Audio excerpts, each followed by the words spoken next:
When you step out of your house in the morning, you don't just put on clothes, you put on a mask. You wear a mask of politeness in front of your boss, a mask of support in front of your friends, and a mask of a perfect, happy human on social media. But want to hear a hard truth? We don't lie to others as much as we lie to ourselves. We all like to think our intentions are completely pure. We believe we're good friends, great partners, and upright citizens. But psychology tells us that our brain is a master manipulator. It hides our own ugly, selfish motives from us, just so we can appear completely selfless to the outside world.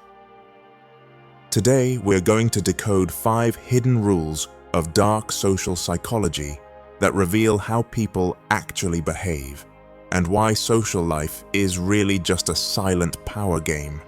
Who is the most dangerous manipulator in the world? The one who genuinely believes their own lies. In psychology, this is called strategic self-deception. When a wolf wears sheep's clothing, if he actually convinces himself that he's a sheep, his prey will never suspect a thing. The human brain is wired the exact same way. Think about it. When you help someone out, what do you tell yourself? I'm such a good person. But on a subconscious level, you might just be chasing validation, trying to boost your social status, or putting the other person in your debt. But your brain will never admit that ugly motive to you. Why? Because if you knew you were being selfish, that innocent look on your face would disappear, and the world would see right through your game. If your best friend fails in life, you feel bad for them.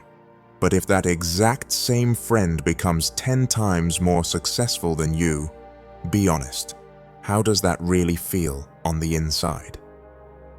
From ancient Greek writers to modern psychologists, everyone agrees on one thing. Envy almost always happens with the people closest to us. You won't feel jealous of Elon Musk, but when the friend sitting right next to you gets a huge promotion, you're going to feel a slight sting in your chest. But because none of us want to admit to being a bad friend, we hide that jealousy. So how does it leak out? In the form of passive-aggressive jokes. Man, you got so lucky, even though you barely put in any work. Look at you, big shot. Don't forget about us little people. These aren't just innocent jokes.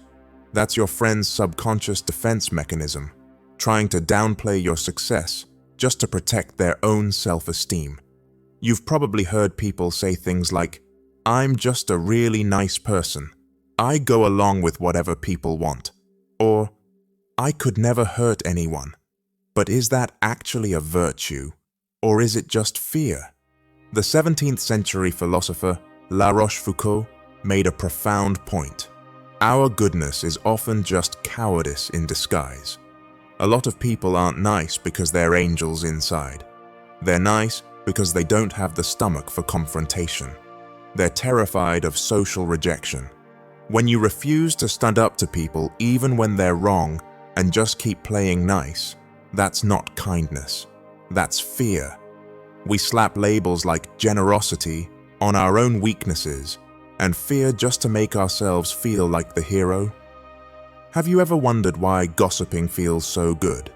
When you and a friend get together to talk about someone else's secrets or screw-ups, 2 things are happening. 1. An illusion of superiority. By pulling someone else down, you instantly get to feel better than them without putting in any real effort. 2. Projection. Psychologically, the exact flaws we hate in ourselves, like insecurity, greed, or vanity, are the ones we look for and criticize in others. Doing that gives our mind a cheap sense of moral superiority. We usually scream the loudest about the very flaws we are secretly struggling with ourselves.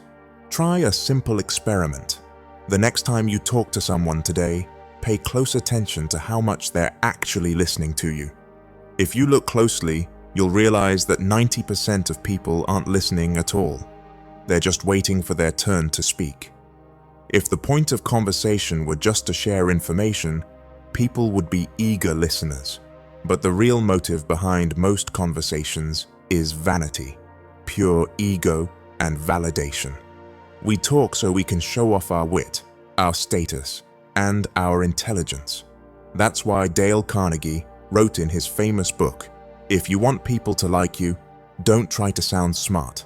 Let them feel smart." The person who knows how to feed someone else's vanity becomes the undisputed master of social dynamics. So does this mean everyone in the world is inherently evil? Is every relationship a lie? Not at all. Human nature isn't pure black or white. It's a complex mix of dark and light. Just as we carry selfish motives, we are also capable of genuine love and empathy. Robert Greene and Schopenhauer suggested that when you spot hidden motives or selfishness in someone, there's no need to get angry or heartbroken. Look at it like a scientist or an observer. Just like a geologist examining a new rock specimen, observe the dark side of human behavior and use it to expand your understanding. Decoding the social game isn't about becoming manipulative. It's about protecting yourself from being manipulated. What do you think? Have you ever noticed any of these hidden motives in a friend, or even in yourself? Let me know in the comments below.